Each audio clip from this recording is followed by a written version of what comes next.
Hi and welcome to this little bonus video that I'm doing that follows on from my video on cadences.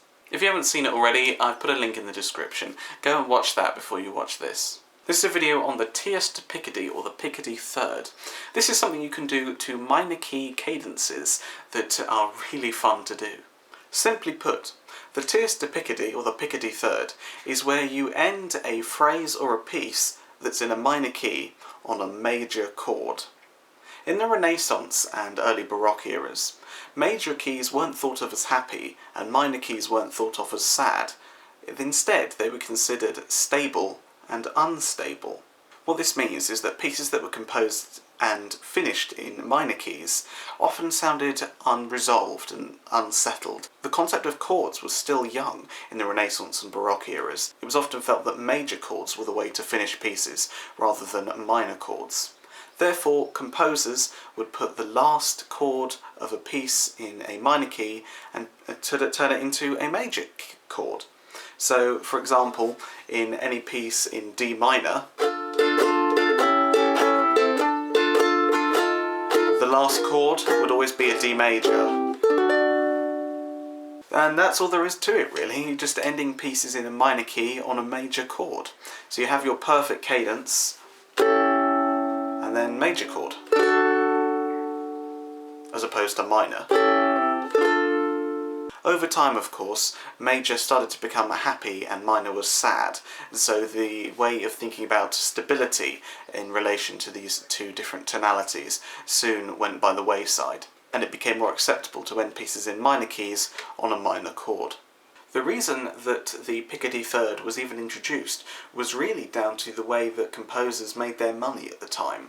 The big composers like Bach were actually hired by a church to compose weekly music for the worshippers to sing. They didn't have much artistic expression and freedom, which meant they had to conform to strict expectations and requirements, such as happy music or music that helps the worshipper feel connected with the godly presence. Therefore, music was often written in a major key, in a sort of uplifting way, and even pieces in minor keys would often end on a major chord so that the worshippers felt stable and at one with their divine power. However, over the centuries, patronage has shifted, and instead of composers being hired by a church or a royal court to compose music specifically for one sort of occasion, composers would be hired on a case-by-case basis in a similar fashion that we see today, where composers would often write new music for specific concerts. Music became more of a sense of occasion, a drama, and people would go and see the music at concert halls rather than music being brought to them. Therefore, composers would have their own little trademarks, and they'd have more artistic freedom and ability to explore and experiment. This is where a lot of the cadences, other than perfect and imperfect, started to come about. Composers had more freedom to deceive and to take you in any direction you liked, because by that time it was all about them and what they wanted to do.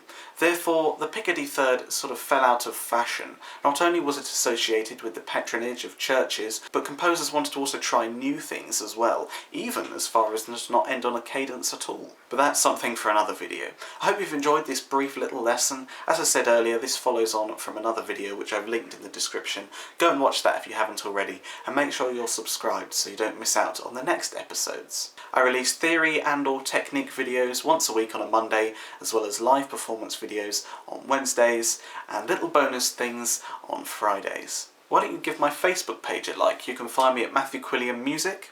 You can also check out my website, matthewquilliam.co.uk, where you can find gig dates and more information on private tuition. Hope you have a great rest of your day. Thank you.